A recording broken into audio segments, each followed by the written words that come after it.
लागलं ग? दुखतंय का जास्त? पण तरी नशीबवान आहेस तू, हातावर निभावलं बाई. खरं तर ह्या सगळ्यामध्ये ना तुमच्या तिघांपैकी एकाचा जीव तरी निदान जायला हवा होता. व्यवस्थाच केली होती मी तशी, पण वाचला. खूप दुखतंय का? मी बरं करू का? तुला माहितीये ना मनोरमेची, तुझ्या आयुष्याची शक्ती आहे माझ्याकडे. हा, घालू? अगं कुठे पळतेस? पळून पळून शेवटी माझ्या समोरच येणार, माझ्या पायावर नाक घासायला, हो की नाही? आत्ता फक्त हात गळ्यात बांधलाय, पुढच्या वेळेला हात तोडून हातात दे. चांगलं चाललंय तुझं, दिवसा ढवळ्या स्वप्नरंजन वगैरे. मला वाटलं होतं वशीकरणाची शक्ती गेल्यानंतर माज उतरेल तुझा, पण नाही. नीट बोलायचं माझ्याशी. का? कोण आहेस तू? पाठीवर वार करणारा एक क्षुल्लक दैत्य? हिम्मत असेल ना तर समोर येऊन लढ, असे भेकडासारखं नाही लढायचं. खरं तर हात तोडायलाच हवा होता मी, चुकलंच माझं. एक गोष्ट सांगते तुला, लक्षात ठेव. म्हणजे मला वाटत नाही त्यामुळे तुझ्या डोक्यात काही प्रकाश वगैरे पडेल, पण तरीही सांगते. काही विशिष्ट ग्रहमान असतं, त्या ग्रहमानात आपण दुसऱ्यासाठी जे चिंततो किंवा दुसऱ्याबद्दलचे बोलतो ना, ते आपल्याच बाबतीत घडतं.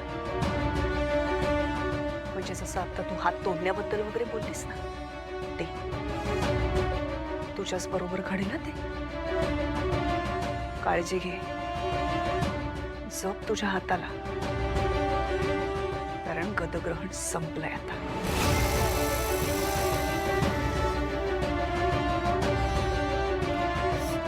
आई.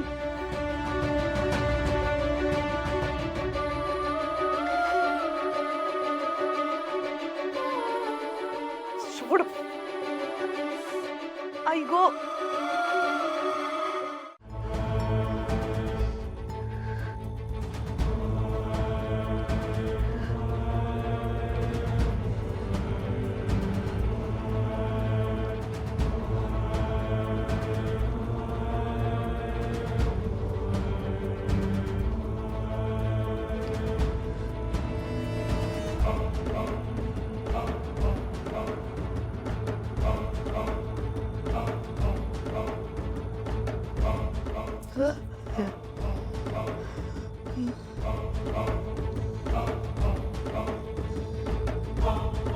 शक्तिहीन, शक्तिहीन झालाय हा विरोचक.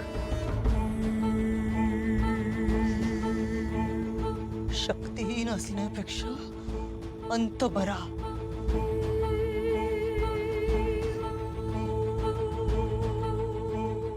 काय अवस्था केली या त्रिनयनेच्या लेकीने.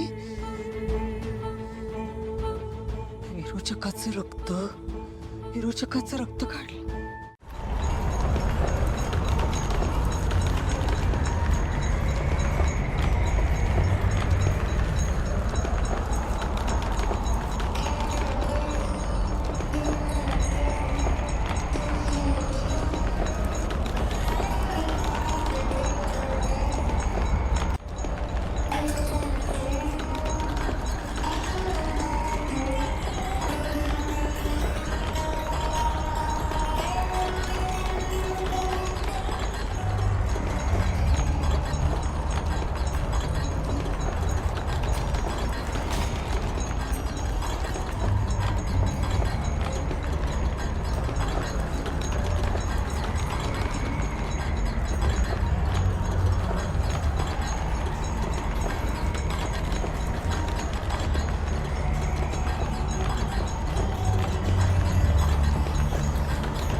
पुन्हा सगळं तसंच घडतंय.